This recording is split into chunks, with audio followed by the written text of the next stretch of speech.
Hi friends, good evening. So today we are going to reverse countifs function. So nothing but what we are going to do is that we have a set of data which is actually counted from the list of item that is displayed in the data sheet. So over here we have some locations given, like say there are two store manager and one assistant store manager and two sales assistant. So what we have done is that we have taken a summary in onto this sheet. So over here you can see that summary is store manager 2, assistant store manager 1. So this is using the countifs function, as you can see.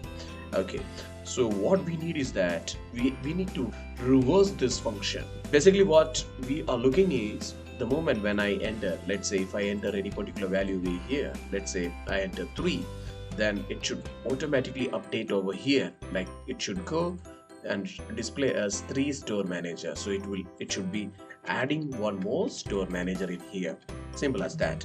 So similarly, whenever I make any changes, so if I add any further location, let's say if I have added UAE and let's say there are 2 store manager and 2 assistant store manager and 5 sales assistant, this should also be automatically updating. So let me just copy paste this value.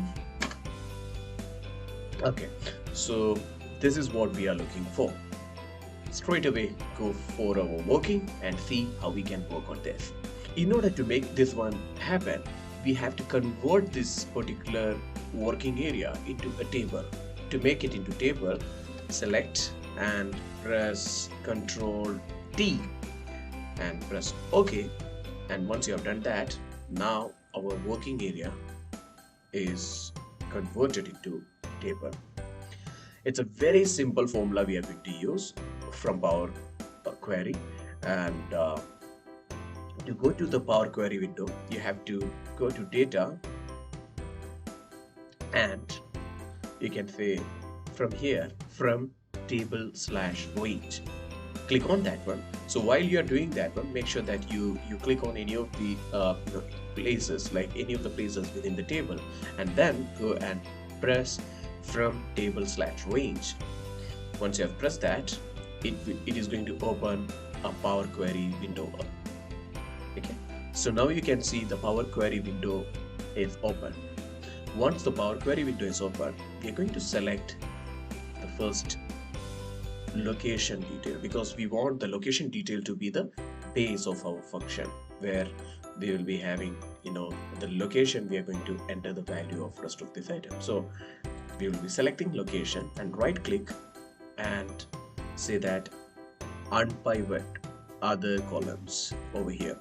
Click on that. The moment when you do that, it is going to unpivot and say that in KSA number of store manager is 3, in KSA assistant store manager is 1, so on.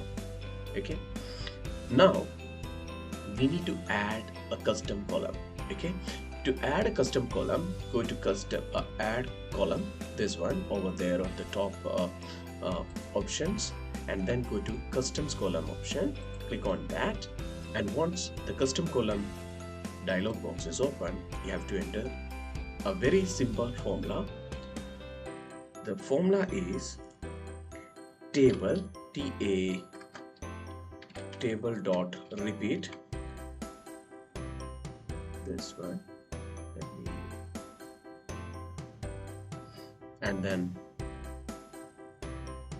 bracket open, table dot from records, yes, this one over here. So once you are entering this formula, make sure that there is no extra word or anything, so just make sure you are entering it correctly, and then again open a bracket, open a curly bracket again, and a square bracket. Here we are going to name the custom column. Let's say we are going to name it as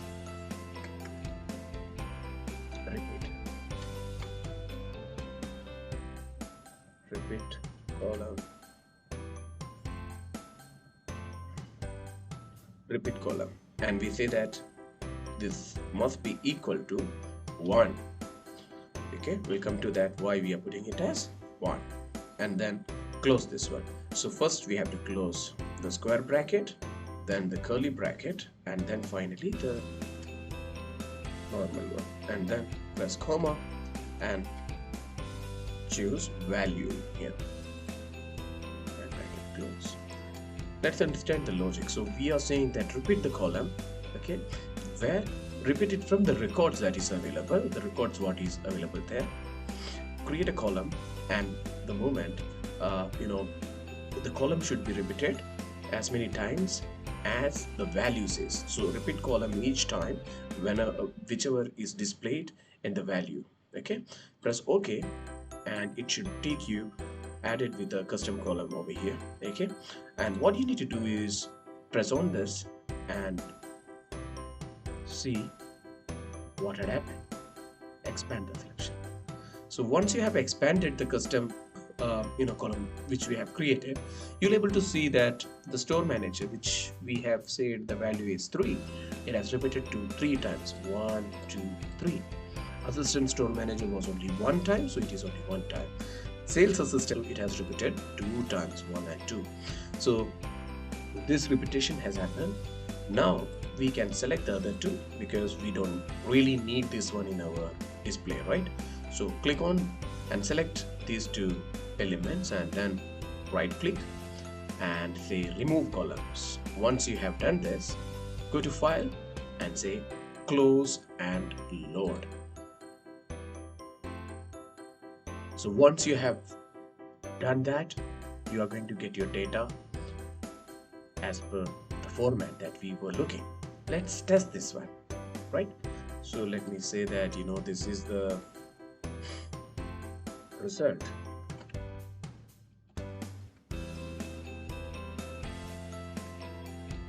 Go to the summary data. This was the data we were using, right? Let us do one thing. Let us reduce the store manager in case if I want, and add the sales assistant by 1, and let us add one more region, that is say Kuwait, KWT. Okay, and let's say that we have 1 store manager, 2 assistant store manager, and 3 sales assistant. This data we are expecting it to be updated in our result. So go in here and go to data, or you can refresh your data from here as well. So it's up to you how you want to do. So let's refresh from here. Once you have refreshed, yes, you have the data in here. Let's check. So Kuwait, you have 1 store manager, 2 assistant store manager, and 3 sales assistant.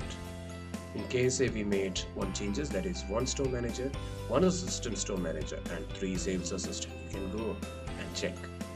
So it's really happening. So I believe this was a helpful tip, and this is a very easy tip, and by this way you can actually reverse the Countifs function. Thank you.